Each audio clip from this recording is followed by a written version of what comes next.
Queridos amigos, vamos a iniciar nuestro programa, pero antes nos dirigimos al Señor que nos bendiga, que nos proteja a todo nuestro pueblo, a toda nuestra nación.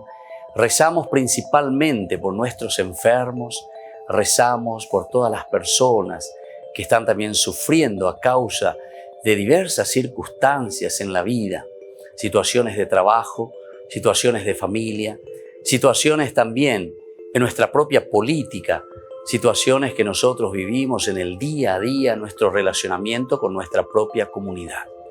Le pedimos que el Señor, por intercesión sobre todo de nuestra Madre, la Virgencita de Caacupé y auxiliadora de los cristianos, nos siga bendiciendo a todos.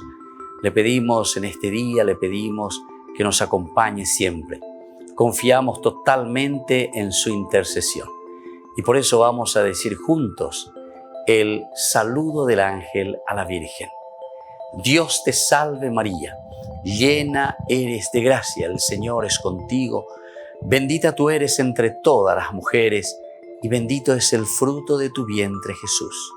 Santa María, Madre de Dios, ruega por nosotros pecadores, ahora y en la hora de nuestra muerte. Amén. Y que el Señor Jesús nos bendiga a todos. Todas las programaciones de Ñandeyara Ñe'e tienen el apoyo de la Fundación Santa Librada.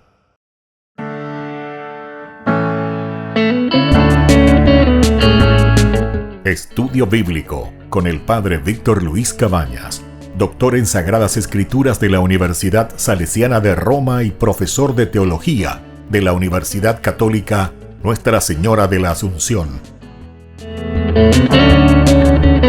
Y porque la palabra es pan de vida, les invitamos a reflexionar con Ñandeyara Ñe'e.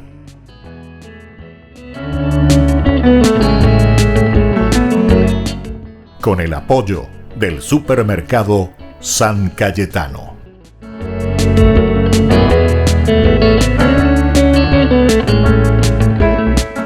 Queridos amigos, estamos iniciando nuestro programa Ñandeyara Ñe'e Nuevo Testamento. Reflexionamos sobre el Evangelio, la teología de San Mateo. Estamos en este capítulo 3, queriendo dilucidar siempre, entrar más, conocer más, no simplemente a un nivel exegético. Necesitamos ciertamente el aspecto exegético, pero después nosotros como objetivo principal mirar un poco el aspecto teológico. Nosotros decíamos que hay una polémica de Juan con los representantes de Israel, los fariseos y los saduceos. Algunos judíos escuchan a Juan y se bautizan. Estamos en el capítulo 3, versículo 6, que habíamos leído anteriormente, ¿verdad? Entonces dice, y se hacían bautizar por él en las aguas del Jordán, confesando sus pecados.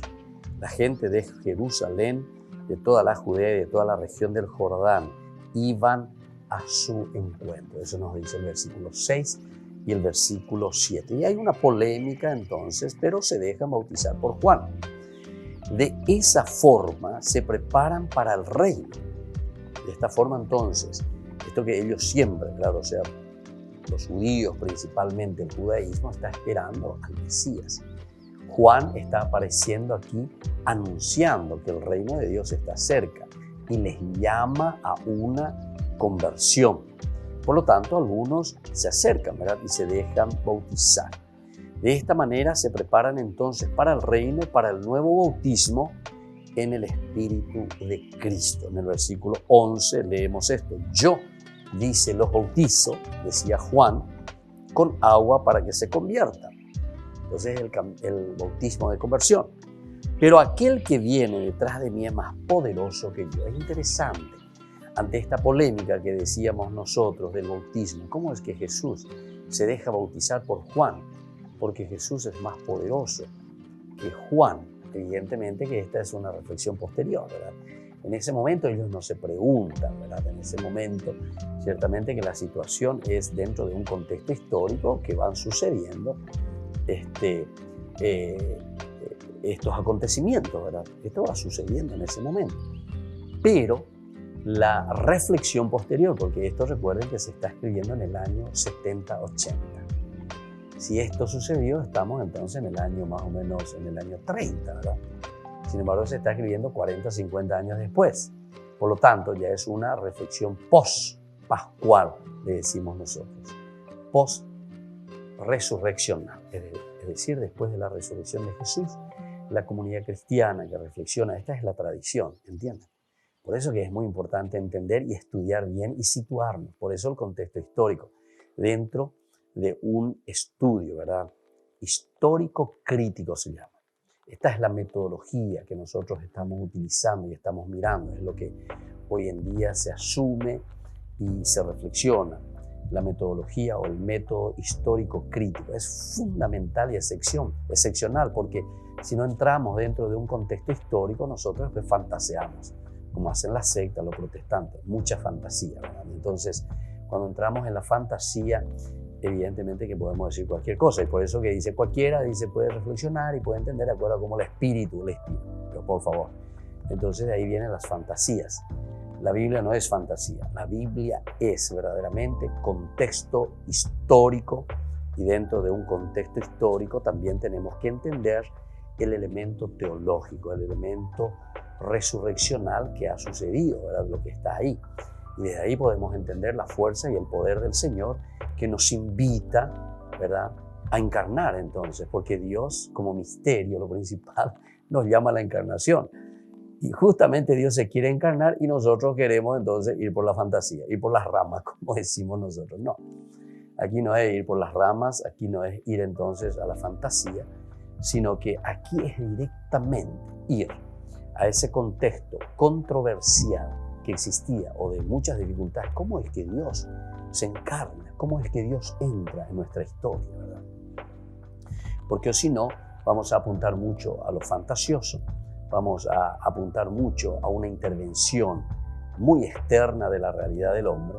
Y claro, y ahí entonces, después podemos nosotros incluso casi como darle razón, ¿verdad?, a estos filósofos que después critican, ¿verdad?, el cristianismo, porque cuando caemos y cuando desencarnamos de una realidad histórica, ciertamente que ellos pueden dar razón, ¿verdad? Porque algunos, ¿se acuerdan? Carlos Marx, que decían, ya dijimos en los otros cursos bíblicos, como que nos dicen que esto es opio del pueblo. Y sí. O podemos escuchar ese programa, ¿verdad?, que existe en la radio. Fantasía, fantasía. Pero no, aquí no, por favor. Tenemos que entrar en ese contexto histórico, tenemos que entender lo que el autor sagrado está queriéndonos transmitir, porque esto es un libro pedagógico que nos está enseñando a nosotros a hacer nuestro camino, ¿verdad?, de vida cristiana. Entonces, por eso dice, se entiende la polémica. Hay una polémica entonces de Juan con los representantes de Israel, que son los fariseos y los saduceos. Algunos judíos escuchan a Juan y se dejan bautizar, se bautizan. De esa manera se preparan para el reino de Dios.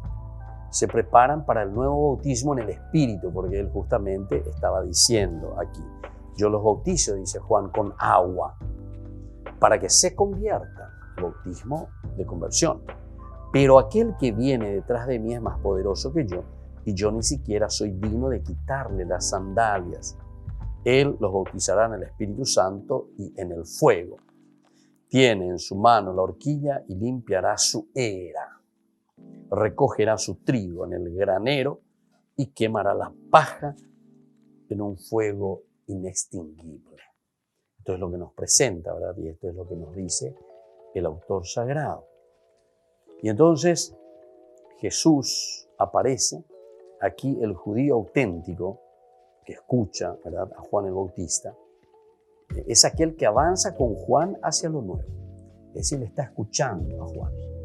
Incluso en el Evangelio de San Juan, en el capítulo 1:35, estos discípulos que están con Juan el Bautista, en un momento dice que Jesús va pasando, el Cordero de Dios. Y es ahí donde nos muestra con otra terminología, ¿verdad?, Juan el Bautista, que indica el camino. He ahí el Cordero de Dios. ¿Se dan cuenta? Y ellos dicen que después se ponen y lo siguen. Volvemos enseguida con más de Yarañe en Nuevo Testamento.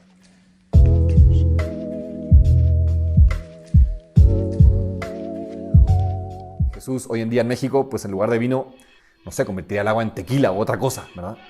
Y ese fue el primer milagro de Jesús. Y además eso sucedió en una fiesta. Jesús había ido a una boda y además en ese tiempo las bodas pues eran fiestonón.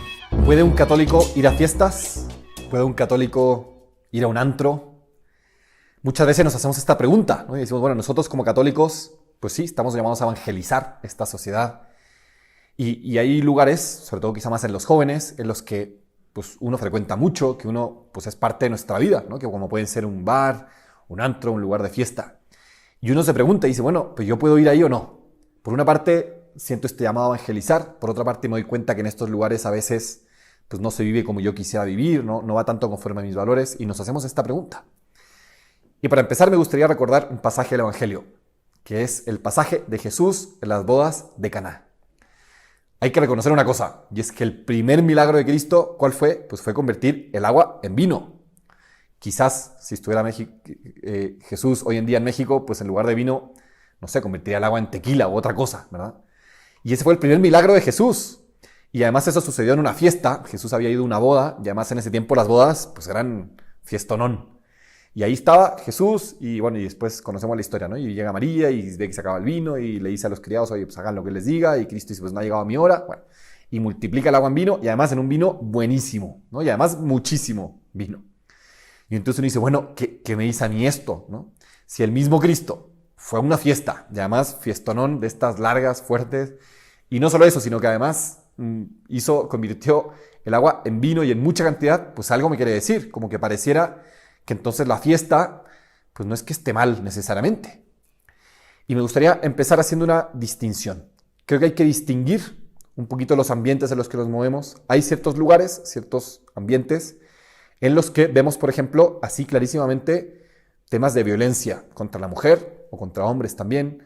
O vemos, por ejemplo, lugares en los que hay una objetivización de la mujer y la mujer se ve como un objeto de placer sexual. Hay otros lugares también donde realmente a uno le obligan a hacer cosas que uno no quisiera o se ofrecen ciertas sustancias, por ejemplo, que son ilegales, contrarias a la ley. Entonces uno dice, bueno, pareciera que en estos lugares pues es difícil. Yo no me imagino a Cristo en un lugar así, quizás evangelizando. No lo sabemos qué pasaría hoy en día, pero en esos lugares objetivamente hay una serie de condiciones que hacen muy difícil verdaderamente poder dar testimonio ahí y evangelizar ese lugar. Sin embargo, hay otros lugares en los que quizás, pues sí, se vende alcohol, en los que quizás uno va a pasar un momento agradable con amigos, con conocidos, donde se presta quizá para bailar, para cantar, y uno puede pasarlo bien.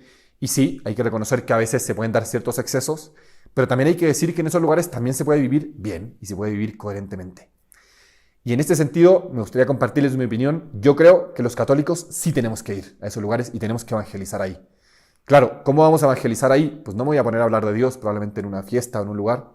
Si se presta puede ser, pero normalmente más bien lo que tengo que hacer es con mi testimonio. Y tengo que aprender a vivir y demostrarle a este mundo que se puede vivir pasándola increíble, que se puede vivir incluso pues, bebiendo alcohol sanamente, que se puede convivir con amigos y que eso no significa que yo voy a dejar de ser menos persona. Sabemos que cuando quizá consumimos mucho alcohol, depende también un poco de cada persona, de las circunstancias, pero sabemos que cuando caemos en un exceso, pues realmente perdemos nuestras facultades y realmente nos cuesta mucho más razonar o a veces tomamos decisiones que hubiéramos preferido no tomar. ¿Por qué sucede esto? Porque efectivamente el alcohol en concreto tiene estos efectos en nuestra mente, en nuestro cuerpo, y entonces nos dificulta y por así decirlo, dejamos de ser un poquito nosotros mismos, ¿no? Y si bien por una parte quizás podemos desinhibirnos, por otra parte también es verdad que tenemos menos capacidad de raciocinio, somos más propensos a tener quizá algún accidente en el caso de que manejemos. Entonces, creo que un criterio que nos puede servir para tener mucha claridad sobre cómo actuar, qué lugar ir, qué lugar puedo frecuentar, qué lugar no, es justamente el preguntarme esto. El ir a este lugar, el hacer este tipo de cosas, ¿me ayuda a ser más plenamente humano? ¿Me ayuda a ser más plenamente yo? ¿A poder actuar conforme a mi razón? ¿O más bien es un lugar que va a sacar mis instintos más animales, si queremos verlo así? Es un lugar en el que va a haber rienda suelta a mis pasiones y donde no voy a tener realmente un autodominio. Este es un criterio que nos puede servir mucho. Y yo sí invitaría, con mucha prudencia, que cada quien reflexione, que cada quien piense en qué condiciones está. También eso, hay que ser muy realistas. Hay momentos en los que quizás estamos más vulnerables, en los que quizás hemos sufrido algún tipo de decepción, en las que quizás hemos tenido un problema en nuestro trabajo, en nuestra familia, en nuestros amigos. En esos momentos somos mucho más propensos a perder un poco las riendas y a dejarnos llevar, sí, por nuestra pasión, por nuestras emociones muy fuertes. Quizás si nos llegan ofertas de sustancias o cosas que quizás no hubiéramos deseado, pues en ese momento tenemos que tener mucho más cuidado, porque en ese momento somos mucho más propensos a caer en eso. Y con este realismo, conociéndonos, también me gustaría lanzar esa invitación, esta visión en positivo. Vamos a transformar esas realidades y que como católicos podamos ir al antro y podamos vivir en el antro pasándola increíble, conviviendo, riéndonos, disfrutando de la compañía de los demás, amando a otros y viviéndolo, sí, tomando algo de alcohol, pero viviéndolo sanamente, siendo plenamente nosotros mismos, pudiendo compartir con los demás, con todas nuestras facultades, pudiendo realmente eso, pasarlo bien, sin necesidad de que ocurra ningún accidente, sin necesidad de que nadie se sienta ofendido, sin necesidad de que nadie sea objetivizado o visto como objeto de placer, sino realmente valorado. Díganme si no, todos nos hemos sentido mal a veces cuando nos hemos sentido utilizados por otra persona, cuando nos hemos sentido, pues eso, como que nos han visto como un objeto para simplemente pasarlo bien, para pasar un momento agradable, y nosotros estamos llamados a mucho más que eso. Estamos llamados a ese contacto, a esa unión con las demás personas, a ese, pues sí, a esa plenitud, a esa felicidad. Y para esa plenitud, esa felicidad pasa justamente por reconocer nuestra dignidad, por reconocer nuestro valor, por reconocer el valor del otro, por ser plenamente humanos, ser plenamente aquello para lo que estamos llamados, seres racionales, que son capaces de convivir y que son capaces de pasarlo bien, que son capaces de pasar un momento agradable en sus plenas facultades. Esa es la invitación. Vamos sin miedo, con prudencia también, con realismo, vamos a estos lugares y evangelicemos ahí y seamos plenamente humanos, humanicemos estos lugares para que realmente se valore la dignidad de cada persona.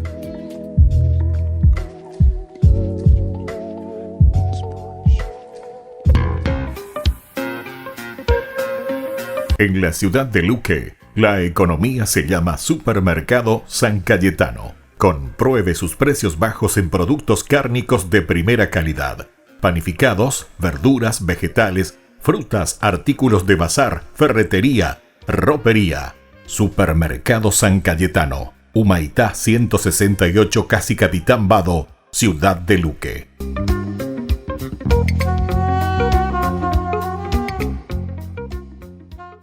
En el año de la palabra, Ñande Yarañe'e ofrece los cursos bíblicos de forma virtual. Todos invitados a unirse, conocer y profundizar la Biblia. Materiales a través del WhatsApp, correo electrónico. Se accederán a los cursos en la plataforma Zoom a través del ID, que se proporcionará al participante unos minutos antes de empezar la clase. Más informes al 0981 505 036. Tu palabra, Señor, es una lámpara a mis pies, es una luz en mi sendero.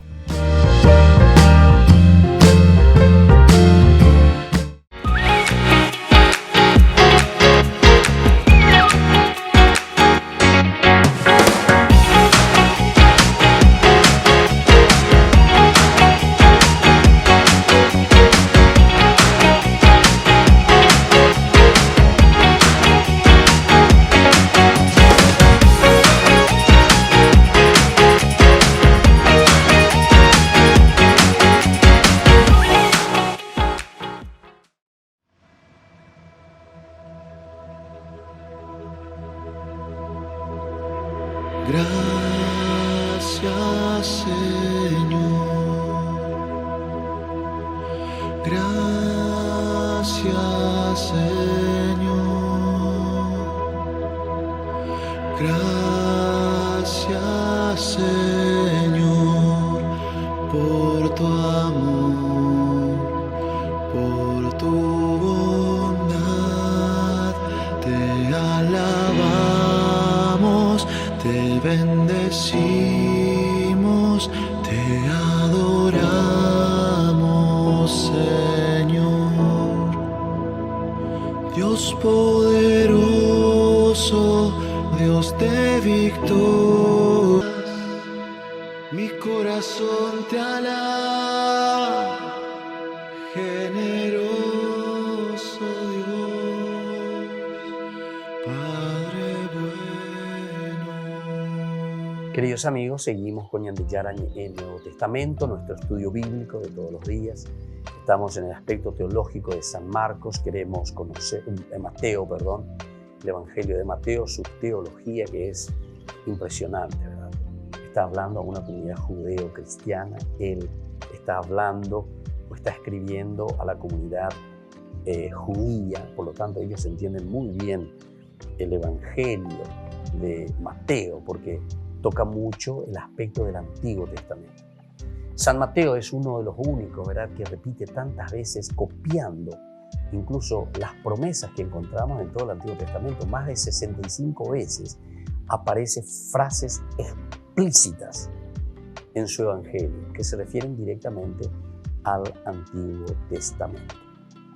Entonces nosotros decíamos que el judío auténtico, según la presentación de San Mateo, es aquel que avanza con Juan hacia lo nuevo. Y esta es ante la polémica, ¿verdad?, que existía en ese momento de estas dos comunidades, de Juan el Bautista y la de Jesús. Y entonces, cuando Mateo está escribiendo ya en el año 70-80, su preocupación es decirle, bueno, ¿cómo le voy a presentar y cómo le voy a decir que verdaderamente el Mesías es Jesús? Y entonces comienza a escribir, porque esta era una polémica, Y entonces les presenta y les dice, bueno, el judío auténtico, el que está en el judaísmo, el que está con Juan el Bautista está un poco confundido, y el que ha conocido también a Jesús y a quien nosotros como comunidad judeo-cristiana le presentamos como el Mesías a Jesús, entonces, ¿quién es? Ese judío auténtico es aquel que avanza. En todo caso, no hay problema que vos pertenezcas a esa comunidad de Juan el Bautista, pero que va avanzando hacia lo nuevo. ¿Y quién será lo nuevo? Y lo nuevo será justamente la presencia del Mesías, que será Jesús. ¿Entienden? O sea, está bien pensado, está bien elaborado. Estamos escribiendo después de 40, 50 años, se está escribiendo esto. Entonces, la tradición, es decir, la iglesia, está reflexionando, pero profundamente. Por eso yo le estoy diciendo, aquí no podemos improvisar, no podemos decir porque hoy el Espíritu Santo me dijo y yo puedo decir lo que yo quiero. Pero si vos ni entendés de dónde está viniendo esto, ¿de dónde está viniendo? Hiciste primero una investigación, por eso que la exégesis es indispensable y esencial. O si no, ya y pare, la tapanana, ¿verdad? O sea, decimos cualquier cosa. Entonces, eso es lo que después confunde todo, ¿verdad? Le confundimos a todo, ¿verdad? Y entonces la gente prefiere, no sé, unas cositas así pasajeras, todo el estilo mágico, que justamente lo que hemos reflexionado en el estudio anterior, ¿verdad?, de San Marcos, nos decía que no. Tenemos que escuchar justamente el caracú, el meollo de los evangelios, hacia dónde están apuntando y qué es lo que nos quieren transmitir. Hay otros, sin embargo, que son fariseos y saduceos, que se cierran. Hay también de esto, y siempre habrán, ¿verdad? O sea, no es que por eso todo el judaísmo después pasan al cristianismo. No es que todos los judíos después entienden esta buena noticia, esta presentación de Jesús. Tal vez nosotros hoy, mirando, ¿verdad?, después de 2000 años, pensamos que todo fue fácil, y no. Fue todo un camino. Fue toda una propuesta, ¿verdad?, que Jesús de Nazaret estaba haciendo. Y estaba diciendo a esta comunidad que después lo van a seguir a Jesús, que este fue el camino que se fue realizando. Algunos fariseos y saduceos se cierran totalmente. Vienen por curiosidad, solamente por ver, y no hacen suya la exigencia de conversión. Ellos no hacen suya la exigencia de conversión. Dice en el versículo 7, capítulo 3 de San Mateo, que estamos reflexionando, al ver que muchos fariseos y saduceos se acercaban a recibir su bautismo, por eso muchos se acercan, muchos vienen, pero se cierran. Vienen por curiosidad y no hacen suya la exigencia de conversión. Y entonces muchos fariseos y saduceos se acercan a recibir su bautismo. Juan les dijo, raza de víboras, ¿quién les enseñó a escapar de la ira de Dios que se acerca? ¿Quién a ustedes entonces les enseñó eso? Y después continúa, ¿verdad? Produzcan, les llama, ¿verdad? Produzcan fruto, etc. El judaísmo de mentira, dice aquí, ¿verdad? O sea, se nos presenta un judaísmo que no quiere aceptar, un judaísmo que se opone, un judaísmo que dice, no, en Jesús de Nazaret ni en Juan el Bautista, ni en nadie de esto se está realizando lo que Dios había prometido. Dios sigue prometiendo, Dios sigue enviando profetas en todo caso, ¿verdad? El judaísmo de mentira es el que dice que ya basta con lo suyo, que ya basta con el judaísmo. Aquí ya tenemos todo. Dios seguirá prometiendo, entonces nosotros seguiremos esperando. Ser hijo de Abraham ya es suficiente.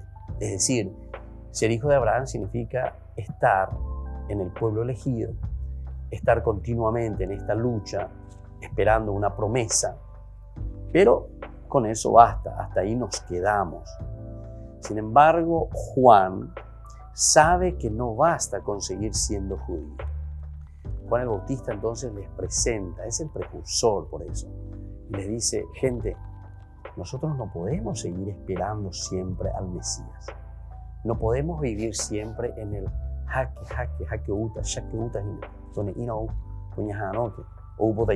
no podemos vivir siempre entonces en esa espera. No es suficiente. Se requiere, por lo tanto, en esta esperanza, prepararnos. ¿Y cuál es la propuesta de Juan el Bautista en esta preparación? Y es la penitencia. Vamos a prepararnos, vamos a hacer penitencia.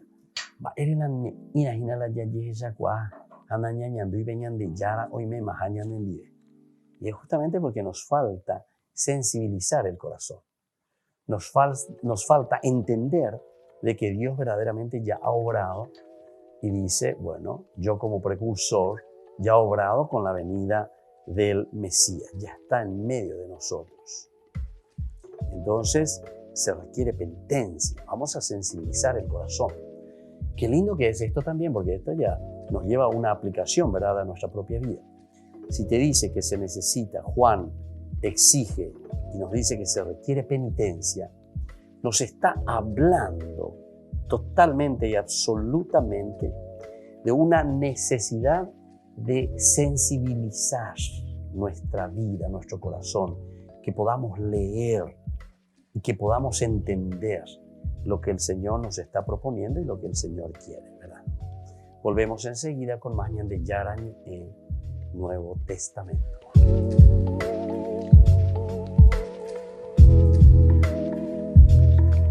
En el año de la palabra, Ñan de Yarañi ofrece los cursos bíblicos de forma virtual. Todos invitados a unirse, conocer y profundizar la Biblia. Materiales a través del WhatsApp, correo electrónico.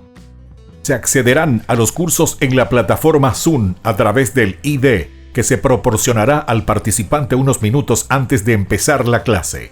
Más informes al 0981-500-5036. Tu palabra, Señor, es una lámpara a mis pies, es una luz en mi sendero.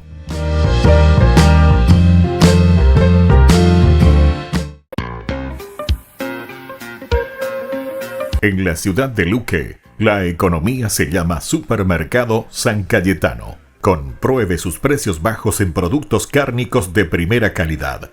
Panificados, verduras, vegetales, frutas, artículos de bazar, ferretería, ropería. Supermercado San Cayetano, Humaitá 168, Casi Capitán Vado, ciudad de Luque.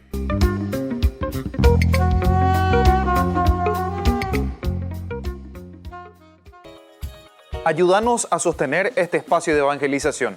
Depende de vos que esta evangelización siga a través de los medios de comunicación. Mensualmente podés abonar a esta cuenta bancaria y también a los giros Tigo. Recordá, este espacio es para vos. Muchas gracias por tu aporte.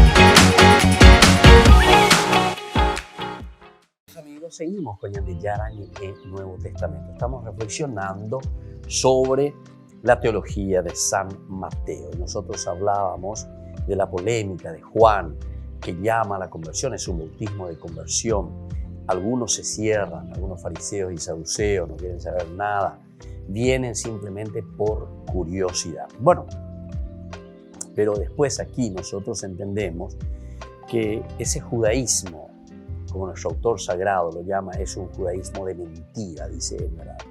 Dice que simplemente con lo de Abraham, ser hijo de Abraham es suficiente, con eso ya es suficiente. Y sin embargo, Juan sabe que no basta seguir siendo judío. Juan presenta algo nuevo. No podemos seguir siempre en la espera. La espera es importante, es decir, en un advenir, en un adviento. No podemos seguir siempre en el adviento, sino que ese adviento se tiene que realizar. La promesa de Dios se tiene que cumplir, es decir, tiene que llegar a la plenitud. Y entonces, en la reflexión de la tradición de la comunidad cristiana,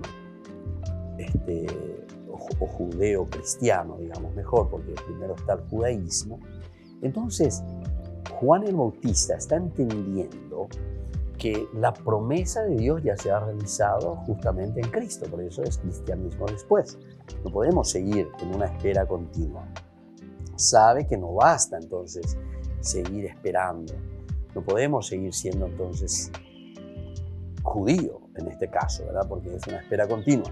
Se requiere también una sensibilización para que podamos entender que Dios ya ha obrado y que Dios ya vino en Jesús de Nazaret. Dios puede suscitar, dice, hijos de Abraham, incluso de entre las piedras. Esta es la respuesta. Entonces ahora nosotros entendemos por qué en un momento les dice que Dios incluso puede suscitar hijos de Abraham de entre las piedras. Vamos a mirar un poco en el versículo 9, porque dice así en el 8, primero, produzcan frutos de una sincera conversión, les dice Juan. Produzcan frutos. Eso es lo que tienen que hacer. Y no se contenten con decir tenemos por padre a Abraham. Viste que va directo entonces aquí. Juan el Bautista les dice, anila peña contentan, anila pepitate upeare. Nosotros, dice, porque yo les digo que de estas piedras Dios puede hacer surgir hijos de Abraham. Esa es una forma directa de decirle que aquí hay cosas más importantes que ser simplemente hijos de Abraham. No podemos contentarnos, tenemos que mirar mucho más allá. Y entonces por eso les dice y les desafía, mirá que Dios puede incluso suscitar hijos de Abraham de entre las piedras. La filiación, por lo tanto, de Abraham, la herencia del don de su promesa, una herencia del don de la promesa de Abraham, es decisiva. Esto es decisivo. Esto entonces que nosotros tenemos aquí, este don, esta herencia de su promesa es decisiva. Pero, sin embargo, esta filiación no se consigue por la línea de la carne, sino solo con la fe en aquel que viene de Cristo. Esta es entonces la novedad. Nosotros no podemos seguir esperando solamente en una filiación humana de la carne, en una filiación prometida por Abraham, que es simplemente a nivel nuestro, a nivel de pueblo, a nivel entonces de tocar tierra, como se dice, ¿verdad? Tierra, sino que nosotros necesitamos entender que esta promesa que proviene de Dios, la entendamos en esta manifestación total y absoluta en la persona de Jesús. Él es el Hijo de Dios, Él es el Dios encarnado, el Dios que entra en nuestra historia. Solo con la fe entonces en aquel que viene, y aquel que viene es el Cristo, es decir, el Mesías prometido. También aquí se ha vuelto al signo de los magos, al trasfondo permanente de Mateo. Israel se queda fuera, pero los gentiles llegan. Capítulo 2, nosotros ya fuimos viendo y fuimos reflexionando. Cuando hablábamos entonces de estos magos que vienen del oriente, estos sabios, quiere decir que ellos están también en una continua búsqueda del sentido de la vida. ¿Qué es lo que Dios nos promete? ¿Qué es lo que Dios quiere del hombre? ¿Qué es lo que Dios quiere en síntesis de nuestra comunidad? Porque siempre estamos apuntando a la comunidad. No es un yo, ¿verdad? Un egoísmo, donde simplemente yo quiero estar contento, yo quiero estar feliz, sino que es un nosotros, es un buscar continuamente la voluntad de Dios. Pero aquí ya Mateo nos dijo, pero muy claramente en el capítulo 2, con el ejemplo de los magos, en cuanto que Israel se cierra, en cuanto que Israel se preocupa, porque es una Jerusalén también que se quedó sobresaltada justamente con Herodes, porque está preocupada de sí misma, está preocupada simplemente de sus beneficios. Yo aprovecho de la religión para mis beneficios. Eso es lo que muchas veces, atención, nosotros podemos hacer con la cuestión del diezmo. Por eso que en el Nuevo Testamento ya no se habla del diezmo. Ustedes miren Hechos de los Apóstoles, capítulo 2, y después al final también del capítulo 4 de Hechos de los Apóstoles, ya no te habla del diezmo, sino que es muy exigente lo que nos dice.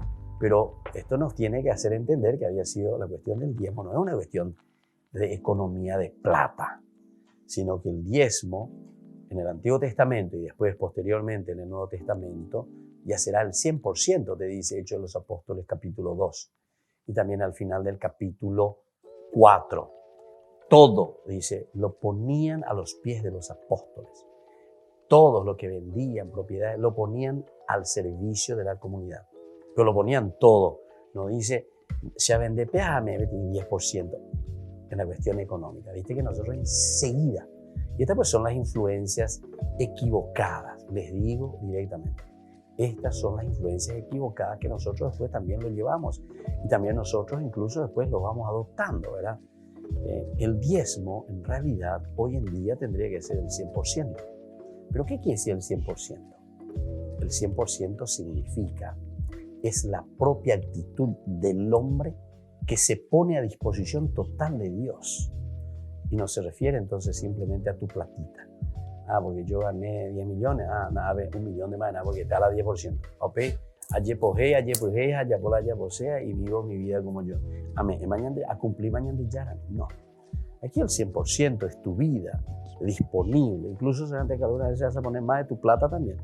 O tal vez vas a poner menos, pero lo que importa aquí es entonces tu disposición total para tu comunidad, para tu familia, para tu entorno. Ahí entra todo, ¿entendiste? O sea, todos los dones que Dios te da, tenés que poner al servicio ¿de quién?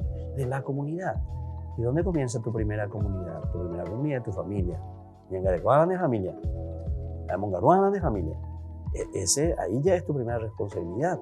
Es lo que la tradición siempre y la comunidad decía, la iglesia doméstica. Y después, tenés que dar el 100% de tu vida. No es que yo le di a Dios, pero yo me quedo en mi casita, venimos SRG allá en la misa. No, vos 100% tenés que participar de tu comunidad. 100% participación, vos dices, y eso es lo que te pide. ¿Por qué? Porque en Reyapona, entonces, que la vida de la comunidad y que la vida de la familia, ¿verdad?, sea un continuo dinamismo. Nos llama al dinamismo, queridos hermanos. Entonces, eso significa tu aporte, pero el aporte de tu vida, el aporte de lo que vos sos. Y dentro de eso también va a entrar tu aporte económico. Pero eso vos podés darlo de acuerdo, la iglesia nunca. Por eso ahora existe la pastoral del diezmo, se insiste mucho.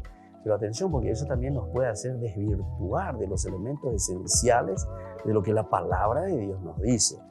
En realidad aquí la experiencia de la comunidad, de Hechos de los Apóstoles, nos dice directamente del poner todo a disposición. Pero es tu vida la que se tiene que poner a disposición. Y ahí vas a dar mucho más que un 10% nomás. Y por eso te está diciendo justamente el 100%. Todo lo pones a disposición de tu comunidad. Volvemos enseguida con más de Yarañe en Nuevo Testamento.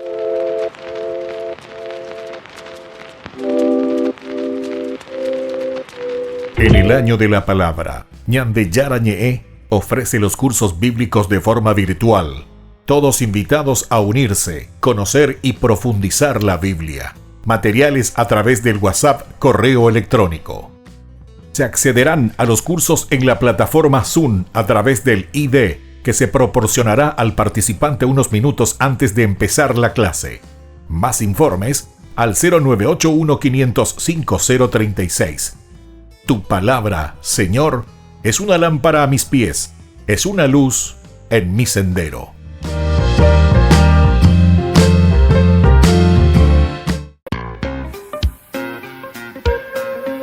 En la ciudad de Luque, la economía se llama Supermercado San Cayetano. Compruebe sus precios bajos en productos cárnicos de primera calidad. Panificados, verduras, vegetales, frutas, artículos de bazar, ferretería, ropería. Supermercado San Cayetano, Humaitá 168, Casi Capitán Vado, Ciudad de Luque.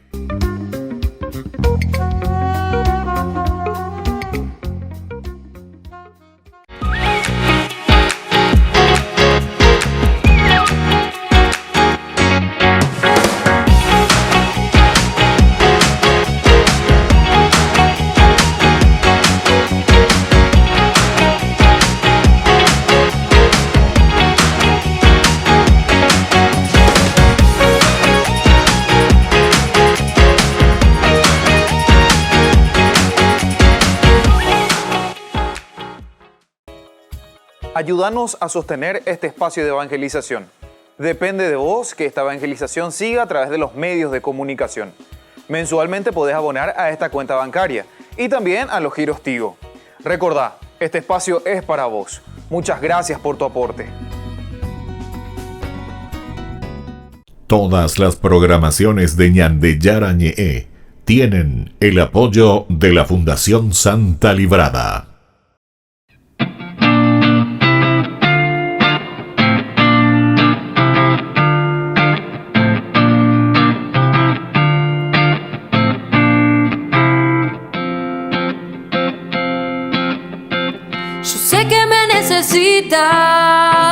Que necesitas mi amor, me llamas para que luche en este mundo de hoy. Yo sé que diste la vida para nuestra salvación. Hoy quiero amar sin medidas, quiero jugarme por vos. Cristo vale la pena, luchemos con fe. María será la estrella que nos guía hacia Él. María, dame la fuerza para poder demostrar a todos mis hermanos lo hermoso que es amar, para poder con mis labios tu palabra proclamar. Hazme un instrumento y así tu amor sembrar. Cristo vale la pena, luchemos con fe. María será la estrella que nos guía hacia Él. Cristo vale la pena, luchemos con fe. María será la estrella que nos guía hacia Él. Cristo vale la pena, luchemos con fe. María será la estrella que nos guía hacia Él. Queridos amigos, seguimos con Ñande Yarañe en el Nuevo Testamento. Estamos reflexionando sobre la teología de San Mateo, que escribe a una comunidad que está entonces en ese proceso y que les es difícil, ¿verdad? El judeocristianismo, que tienen que dar pasos concretos en este bautismo. Decíamos que el bautismo significa un compromiso personal con el Señor. Y bueno, y miramos un poco lo que nos dice, ¿verdad? Aquí la filiación, decíamos, de Abraham, la herencia del don de la promesa, es decisiva, decimos. Es decisiva. Hay una promesa que se le hizo a Abraham y le dice que en tu descendencia, en ese pueblo elegido, es ahí donde yo me voy a manifestar y es desde ahí donde yo voy a llegar. Esta promesa se va a realizar. Sin embargo, esta filiación le dice que no tiene que ser simplemente en cuestión de que nosotros entramos, como dice el Papa Francisco, como si fuese una ONG. La iglesia no es una ONG, dice, donde van surgiendo simplemente miembros simpatizantes, etcétera, dentro de esta congregación, ¿verdad?, de hermanos. No. Y no hay eso. Aquí hay entonces una entrega total, ¿verdad?, en la construcción del reino, en entender que la filiación es una filiación que se abre y se tiene que abrir continuamente a una entrega total del hombre por su comunidad. Aquí se ha vuelto entonces al signo de los magos, decíamos hace rato. ¿Y por qué Mateo nos está presentando el signo de los magos? Porque nos dice, ¿sabes qué? Cuando vos te cerrás, entonces se abren otras puertas. Si vos te cerrás a la gracia de Dios está ahí. Está ahí latente. La gracia de Dios está presente. Pero si yo me encierro, como te está queriendo presentar aquí, el judaísmo que se encierra, esa gracia de Dios no piensen que por eso se pierde. La gracia de Dios está ahí presente. Y entonces, ya que ustedes no están aceptando, entonces está abierta también para los gentiles. Es decir, para aquellos que de cierta manera no formaron parte de ese pueblo de Dios inicial. Pero como la gracia de Dios está aquí, latente, presente, son ellos al final los que vienen y están aprovechando. Entonces le está llamando. Juan el Bautista le está llamando y le está tocando la puerta y le está golpeando el corazón y la mente. Bueno, vengan gente, porque Dios nos está ofreciendo. Mirá que Dios ya se ha ofrecido y mirá que Dios ha llegado al corazón incluso de aquellos que no tenían nada que ver con nosotros, pero sin embargo ellos entienden y aceptan esta oferta de Dios. Y entonces, ¿a dónde nos dirige en realidad el Cristo? Hay que ver. ¿A dónde entonces? Esta es la pregunta esencial, ¿verdad? Porque yo estaba en este pueblo elegido. Ahora se me está presentando este Cristo que tengo que adherirme totalmente. Y de cierta manera, ciertos elementos de mi chip tienen que ir cambiando. Y entonces, ¿a dónde nos dirige? ¿A dónde nos dirige? ¿Hacia dónde nos dirige el Cristo? No hay duda, nos dirige hacia el reino de Dios, hacia la construcción del reino. Versículo 2. Dice justamente, conviértanse porque el reino de Dios, o el reino de los cielos, está cerca. A él se refería el profeta Isaías, ¿verdad? Cuando dice y comienza de nuevo a transmitirnos todo. Entonces, ¿hacia dónde nos dirige la realidad del Cristo? No hay duda, siempre nos va a dirigir hacia el reino. En el camino se exige penitencia y buenas obras. ¿Por qué se exigen penitencia y buenas obras? Ya hemos dicho anteriormente, porque necesitamos sensibilizarnos. Si nosotros tenemos un caparazón, si nosotros ñande callopá lleva en nuestra forma de pensar del aspecto religioso, es decir, nos cerramos, nos embotamos, no nos abrimos a la gracia de Dios, va a ser muy difícil entender una propuesta de salvación. Yo he conocido lastimosamente, ¿verdad?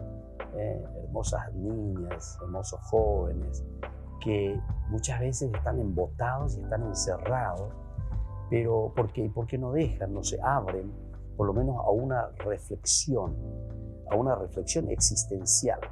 Por eso que yo les decía, si uno hace una verdadera filosofía, es decir, y por una caja de reflexionar, quiere decir, filosofía, ¿qué es eso? Amigo de la sabiduría, quiere decir, Sofía, filos, ¿verdad? La filos, el amigo. Sofía quiere decir sabiduría. Entonces, hacer filosofía quiere decir, yo soy amigo del saber, yo soy amigo del buscar la verdad. Puedo llegar hasta con Sócrates, solo sé que no sé nada.